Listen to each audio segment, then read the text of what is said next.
तत्सवितुर्वरेण्यं भर्गो देवस्य धीमहि धियो यो नः प्रचोदयात्. That's Gayatri Mantra. It's stated in Upanishads as a significant ritual and in the Bhagavad Gita as the poem of the divine. It's a belief that chanting Gayatri Mantra firmly establishes the mind, and if people carry on his or her life and do the work that is destined, our life will be full of joy and happiness. In brief, the mantra means, O thou existence absolute, creator of the three dimensions, we contemplate upon thy divine light. May he stimulate our intellect and bestow upon us true knowledge. Meaning of Gayatri Mantra in simpler terms is, O Divine Mother, our hearts are filled with darkness.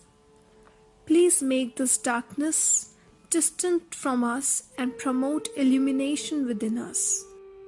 If you talk about word-to-word meaning of the mantra, Om is the primeval sound, Bhur, the physical body or the physical realm, Bhuva, the life force or the mental realm, Swa, the soul or the spiritual realm, Tat, Tat means that, God, Savitur, the Sun, Creator, the source of all lives, Varenyam, meaning adore, Bhargo means effulgence, divine light, Devasya, the Supreme Lord, Dhimahi, meditate, Dhiyo, the intellect, Yo, may this light, Nah, our, Prachodayat, illumine or inspire.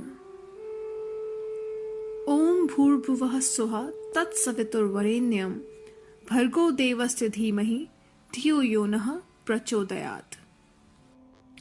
The mantra is addressed to the immanent and transcendent divine, which has been given the name Savita, meaning that from which all this is born. The Gayatri may be considered as having three parts: adoration, meditation, and prayer. First, the divine is praised, then it is meditated upon in reverence, and finally, an appeal is made to the divine to awaken and strengthen the intellect, the discriminating faculty of man.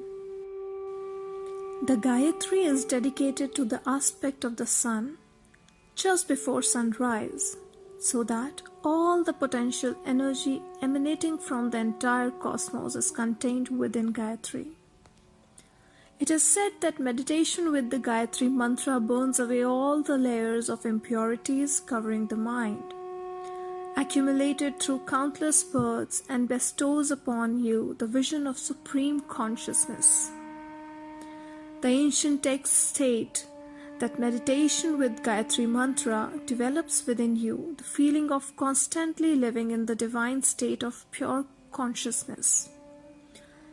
When your heart is completely open to the Gayatri, all the actions you perform in the world will be transformed into highly noble actions, dedicated to the divine.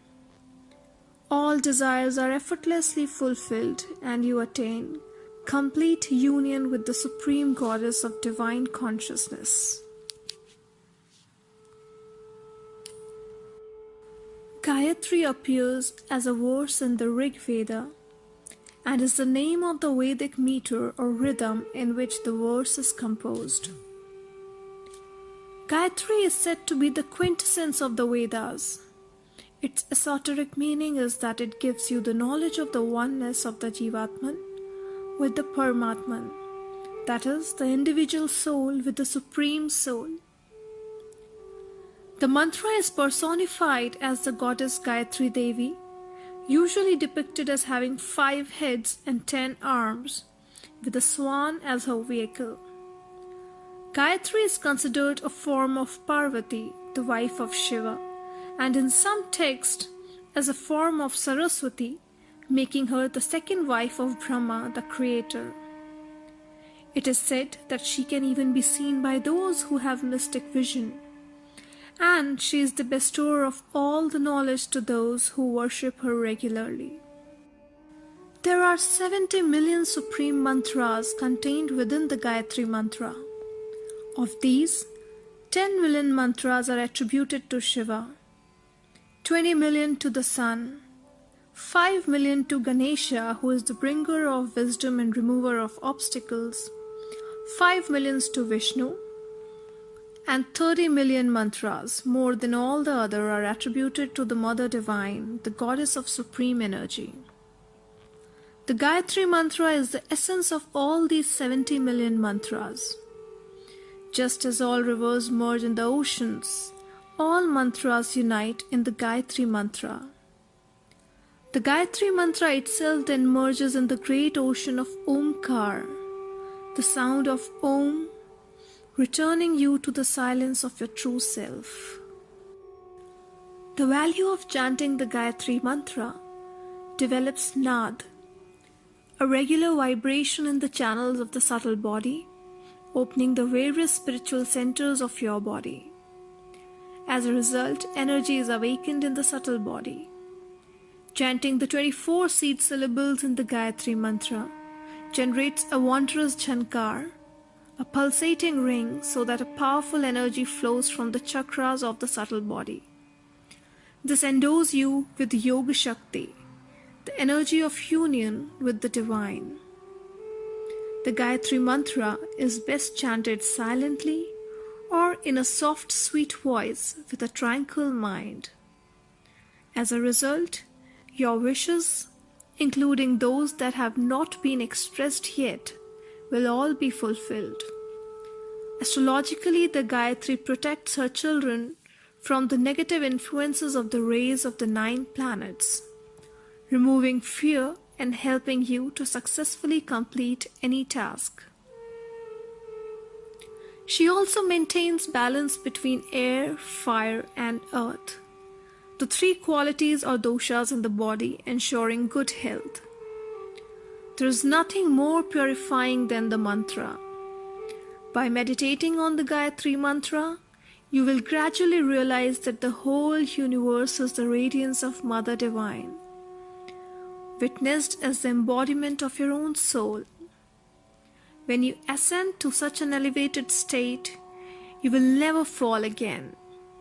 You will always be drenched in an ocean of divine bliss. This alone is the fulfillment of a spirituality which you can attain effortlessly by meditating on the Gayatri Mantra. This is why Gayatri is hailed as the mother of all mothers.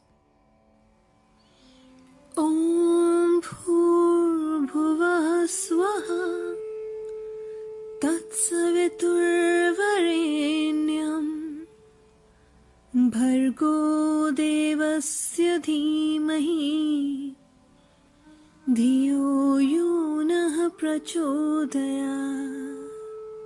Om Bhurbhuvah Swaha Tatsaviturvarenyam Bhargo Devasya Dhimahi Dhiyo Yunah Prachodayat. Om Bhurbhuvah Swaha Tatsaviturvarenyam Bhargo Devasya Dhimahi Dhiyo Yunah Prachodayat. Om Bhurbhuvah Swaha Tatsaviturvarenyam Bhargo Devasya Dhimahi Dhiyo Yunah Prachodayat. Om Bhurbhuvah Swaha Tatsaviturvarenyam Bhargo Devasya Dhimahi धियो यो नः प्रचोदयात्। ॐ भूर्भुवः स्वः तत्सवितुर्वरेण्यं भर्गो देवस्य धीमहि धियो यो नः प्रचोदयात्। ॐ भूर्भुवः स्वः तत्सवितुर्वरेण्यं भर्गो देवस्य धीमहि धियो यो नः प्रचोदयात्। ॐ भूर्भुवः स्वः तत्सवितुर्वरेण्यं भर्गो देवस्य धीमहि धियो यो नः प्रचोदयात्। ॐ भूर्भुवः स्वः तत्सवितुर्वरेण्यं भर्गो देवस्य धीमहि धियो यो नः प्रचोदयात्। ॐ भूर्भुवः स्वः तत्सवितुर्वरेण्यं भर्गो देवस्य धीमहि धियो यो नः प्रचोदयात्। ॐ भूर्भुवः स्वः तत्सवितुर्वरेण्यं भर्गो देवस्य धीमहि धियो यो नः प्रचोदयात्। ॐ भूर्भुवः स्वः तत्सवितुर्वरेण्यं भर्गो देवस्य धीमहि धियो यो नः प्रचोदयात्। ॐ भूर्भुवः स्वः तत्सवितुर्वरेण्यं भर्गो देवस्य धीमहि धियो यो नः प्रचोदयात्। ॐ भूर्भुवः स्वः तत्सवितुर्वरेण्यं भर्गो देवस्य धीमहि धियो यो नः प्रचोदयात्। ॐ भूर्भुवः स्वः तत्सवितुर्वरेण्यं भर्गो देवस्य धीमहि धियो यो नः प्रचोदयात्। ॐ भूर्भुवः स्वः तत्सवितुर्वरेण्यं भर्गो देवस्य धीमहि धियो यो नः प्रचोदयात्। ॐ भूर्भुवः स्वः तत्सवितुर्वरेण्यं भर्गो देवस्य धीमहि धियो यो नः प्रचोदयात्। ॐ भूर्भुवः स्वः तत्सवितुर्वरेण्यं भर्गो देवस्य धीमहि धियो यो नः प्रचोदयात्। ॐ भूर्भुवः स्वः तत्सवितुर्वरेण्यं भर्गो देवस्य धीमहि धियो यो नः प्रचोदयात्। ॐ भूर्भुवः स्वः तत्सवितुर्वरेण्यं भर्गो देवस्य धीमहि धियो यो नः प्रचोदयात्।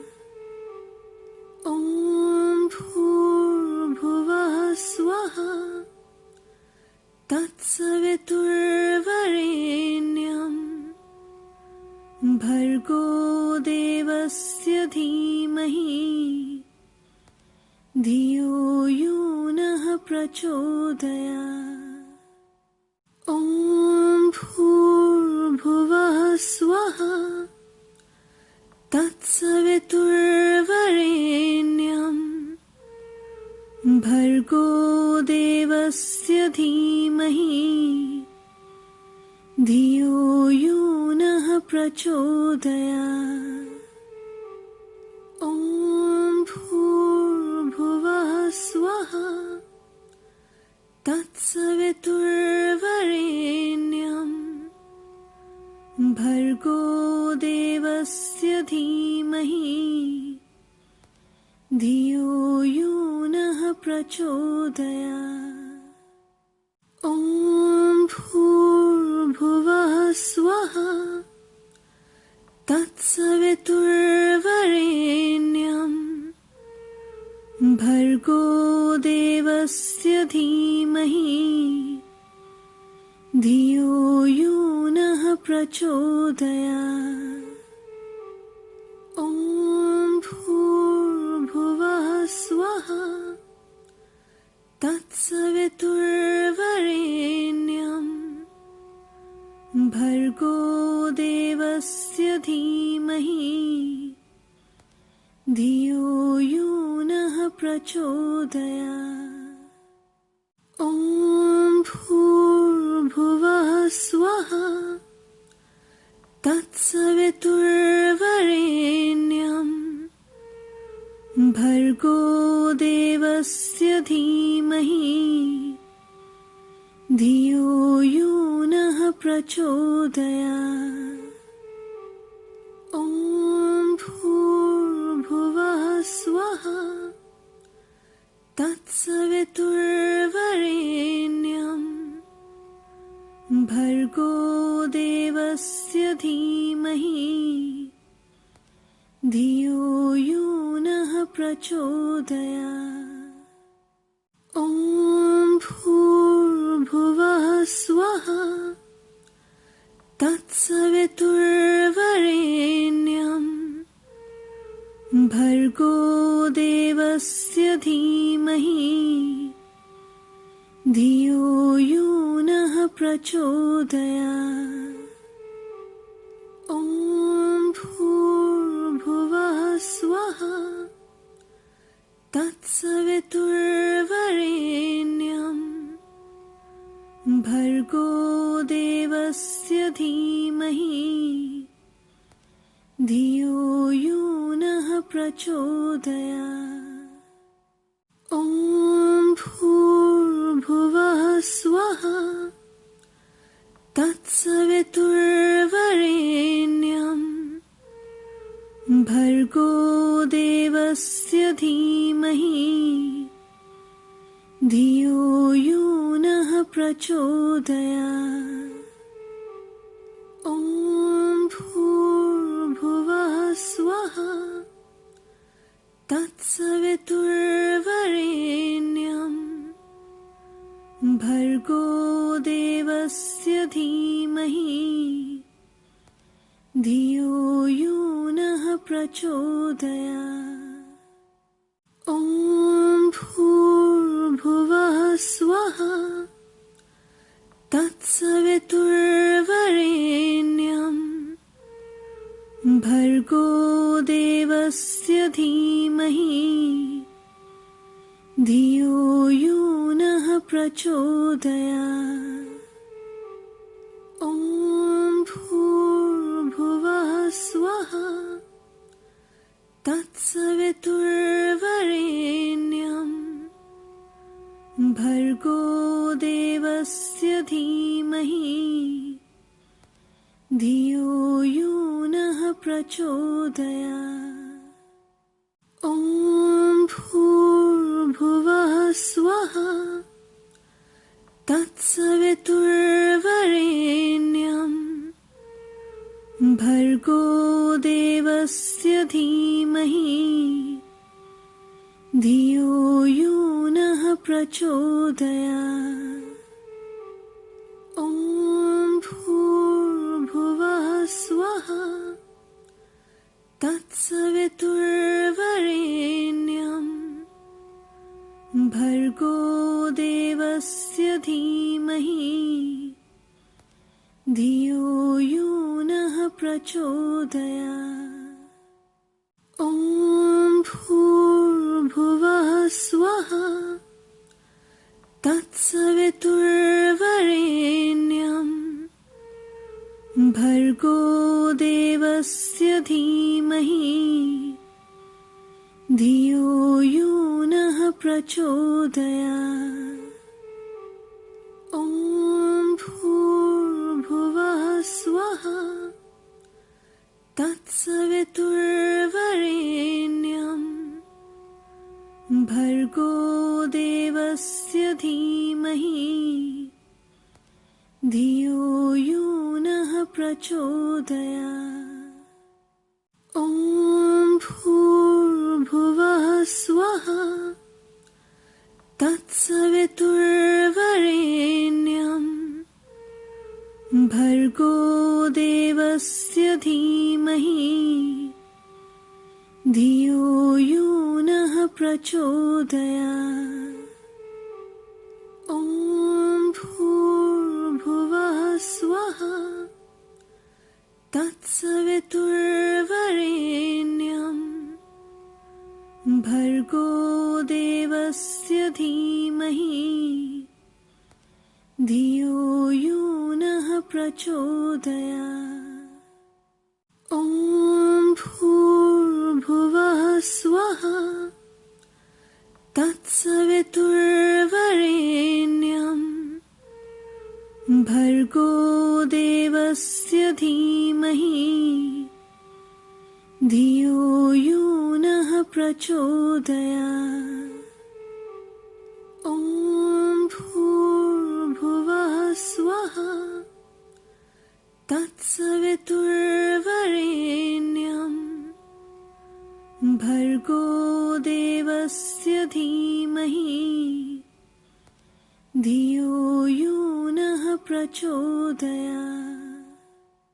ॐ भूर्भुवः स्वः तत्सवितुर्वरेण्यं भर्गो देवस्य धीमहि धियो यो नः प्रचोदयात्। ॐ भूर्भुवः स्वः तत्सवितुर्वरेण्यं भर्गो देवस्य धीमहि धियो यो नः प्रचोदयात्। ॐ भूर्भुवः स्वः तत्सवितुर्वरेण्यं भर्गो देवस्य धीमहि धियो यो नः प्रचोदयात्। ॐ भूर्भुवः स्वः तत्सवितुर्वरेण्यं भर्गो देवस्य धीमहि धियो यो नः प्रचोदयात्। ॐ भूर्भुवः स्वः तत्सवितुर्वरेण्यं भर्गो देवस्य धीमहि धियो यो नः प्रचोदयात्।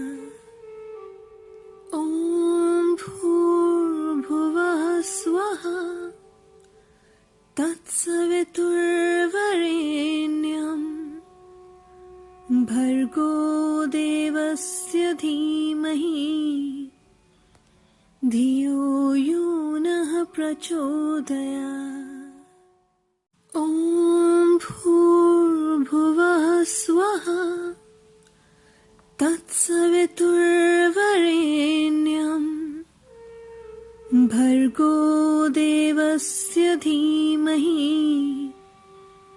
धियो यो नः प्रचोदयात्। ॐ भूर्भुवः स्वः तत्सवितुर्वरेण्यं भर्गो देवस्य धीमहि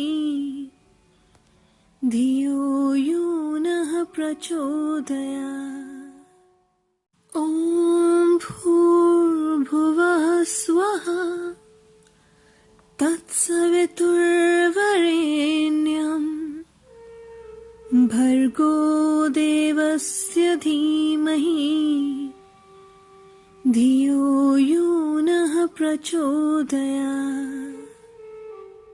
ॐ भूर्भुवः स्वः तत्सवितुर्वरेण्यं भर्गो देवस्य धीमहि धियो यो नः प्रचोदयात्।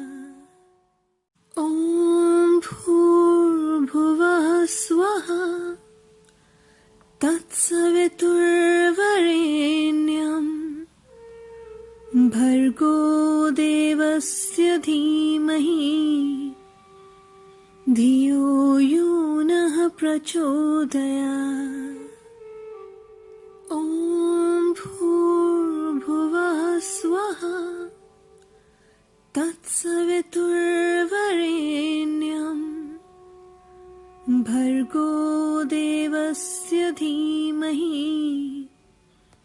धियो यो नः प्रचोदयात्।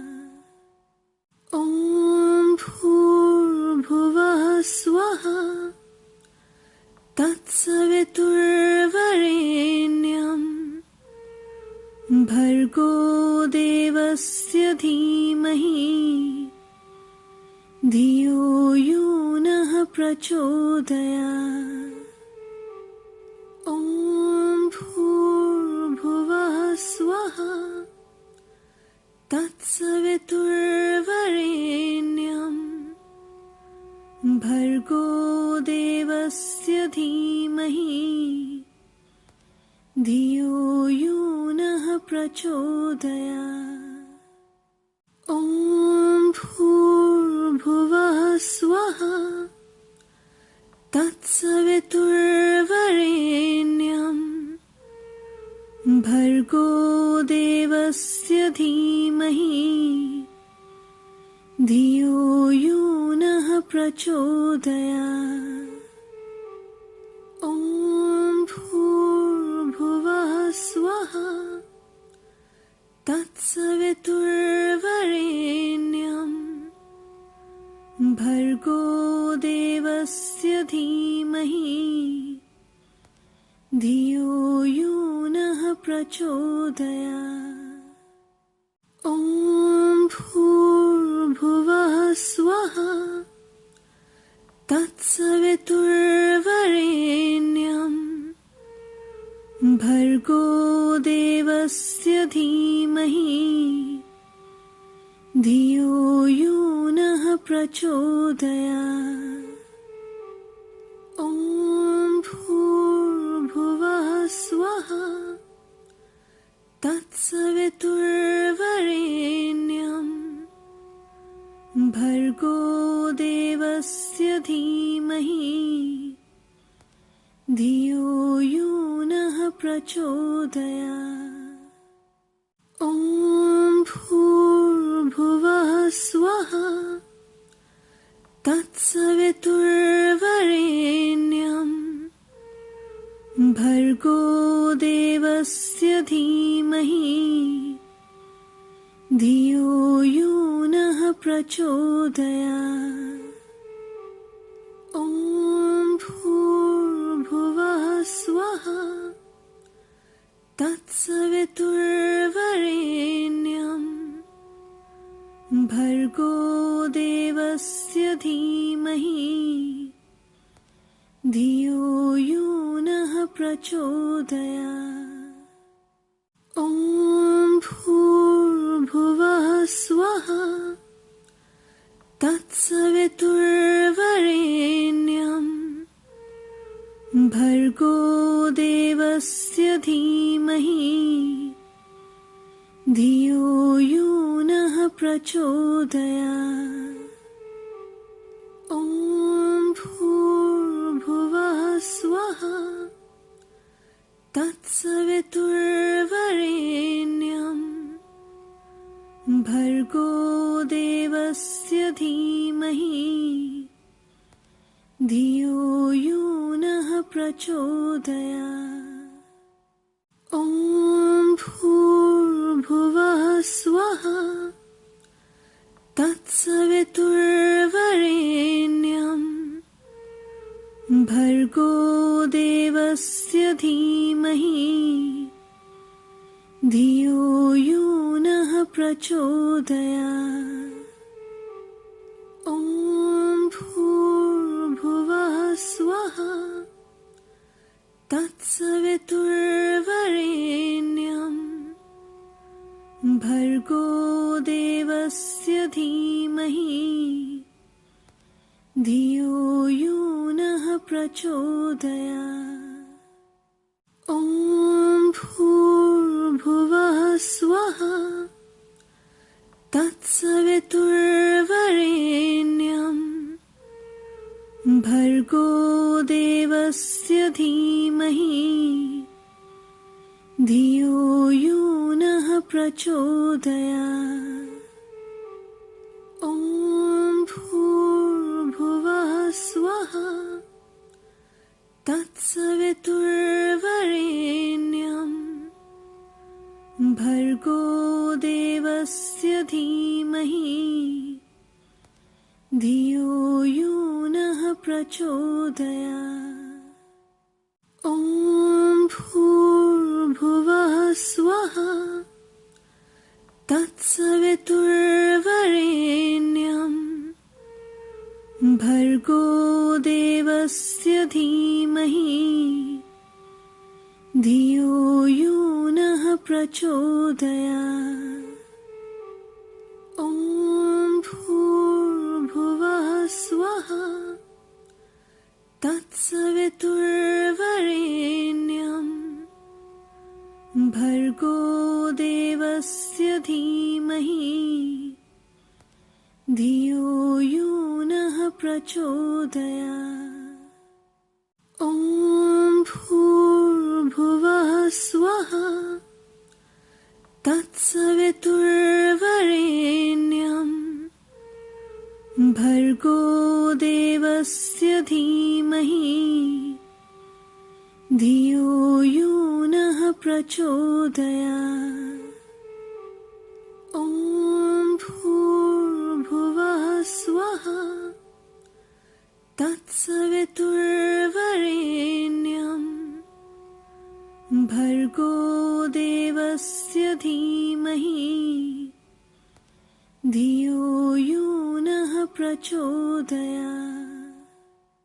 ॐ भूर्भुवः स्वः तत्सवितुर्वरेण्यं भर्गो देवस्य धीमहि धियो यो नः प्रचोदयात्। ॐ भूर्भुवः स्वः तत्सवितुर्वरेण्यं भर्गो देवस्य धीमहि धियो यो नः प्रचोदयात्। ॐ भूर्भुवः स्वः तत्सवितुर्वरेण्यं भर्गो देवस्य धीमहि धियो यो नः प्रचोदयात्।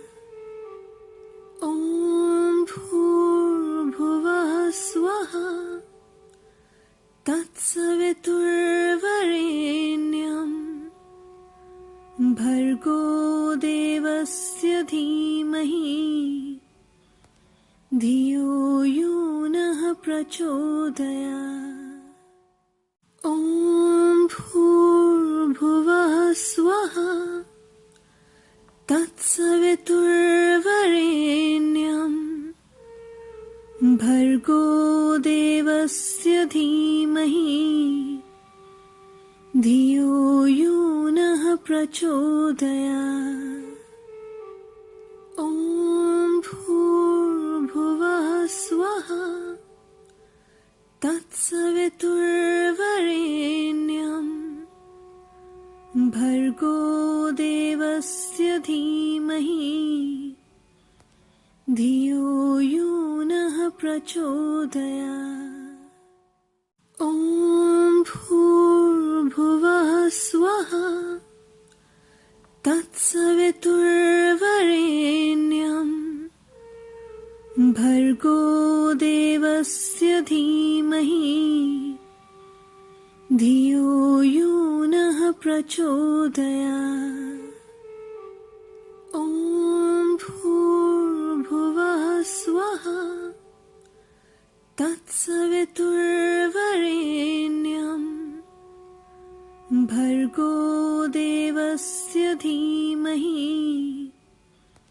धियो यो नः प्रचोदयात्। ॐ भूर्भुवः स्वः तत्सवितुर्वरेण्यं भर्गो देवस्य धीमहि धियो यो नः प्रचोदयात्। ॐ भूर्भुवः स्वः तत्सवितुर्वरेण्यं भर्गो देवस्य धीमहि धियो यो नः प्रचोदयात्। ॐ भूर्भुवः स्वः तत्सवितुर्वरेण्यं भर्गो देवस्य धीमहि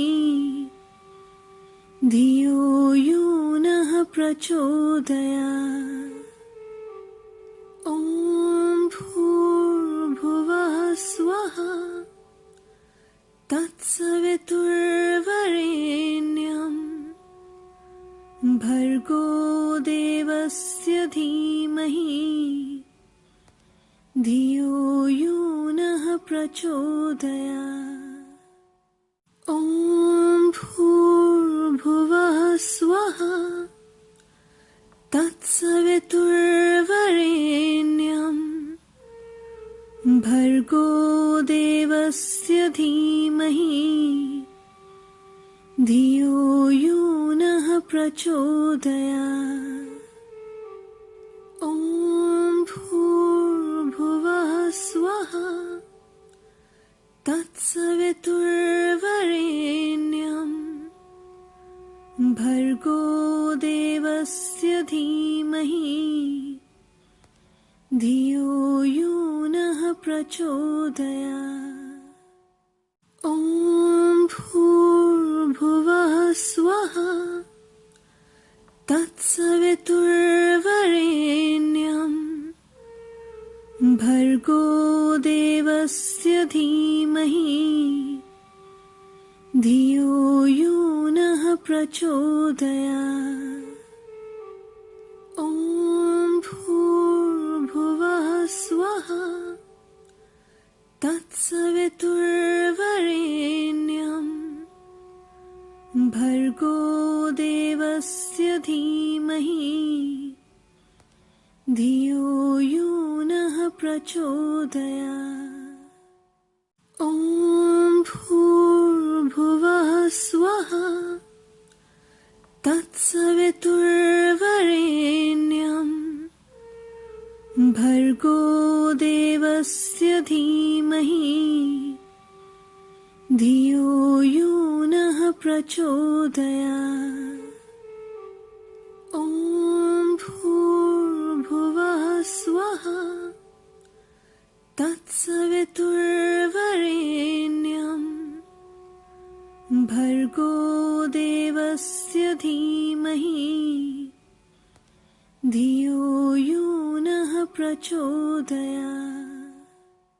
ॐ भूर्भुवः स्वः तत्सवितुर्वरेण्यं भर्गो देवस्य धीमहि धियो यो नः प्रचोदयात्। ॐ भूर्भुवः स्वः तत्सवितुर्वरेण्यं भर्गो देवस्य धीमहि धियो यो नः प्रचोदयात्। ॐ भूर्भुवः स्वः तत्सवितुर्वरेण्यं भर्गो देवस्य धीमहि धियो यो नः प्रचोदयात्। ॐ भूर्भुवः स्वः तत्सवितुर्वरेण्यं भर्गो देवस्य धीमहि धियो यो नः प्रचोदयात्। ॐ भूर्भुवः स्वः तत्सवितुर्वरेण्यं भर्गो देवस्य धीमहि धियो यो नः प्रचोदयात्। ॐ भूर्भुवः स्वः तत्सवितुर्वरेण्यं भर्गो देवस्य धीमहि धियो यो नः प्रचोदयात्। ॐ भूर्भुवः स्वः तत्सवितुर्वरेण्यं भर्गो देवस्य धीमहि धियो यो नः प्रचोदयात्।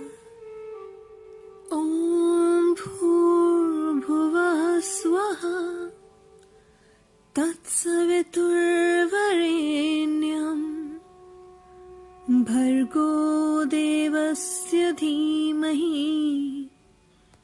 धियो यो नः प्रचोदयात्। ॐ भूर्भुवः स्वः तत्सवितुर्वरेण्यं भर्गो देवस्य धीमहि धियो यो नः प्रचोदयात्। ॐ भूर्भुवः स्वः तत्सवितुर्वरेण्यं भर्गो देवस्य धीमहि धियो यो नः प्रचोदयात्। ॐ भूर्भुवः स्वः तत्सवितुर्वरेण्यं भर्गो देवस्य धीमहि धियो यो नः प्रचोदयात्। ॐ भूर्भुवः स्वः तत्सवितुर्वरेण्यं भर्गो देवस्य धीमहि धियो यो नः प्रचोदयात्। ॐ भूर्भुवः स्वः तत्सवितुर्वरेण्यं भर्गो देवस्य धीमहि धियो यो नः प्रचोदयात्। ॐ भूर्भुवः स्वः तत्सवितुर्वरेण्यं भर्गो देवस्य धीमहि धियो यो नः प्रचोदयात्। ॐ भूर्भुवः स्वः तत्सवितुर्वरेण्यं भर्गो देवस्य धीमहि धियो यो नः प्रचोदयात्।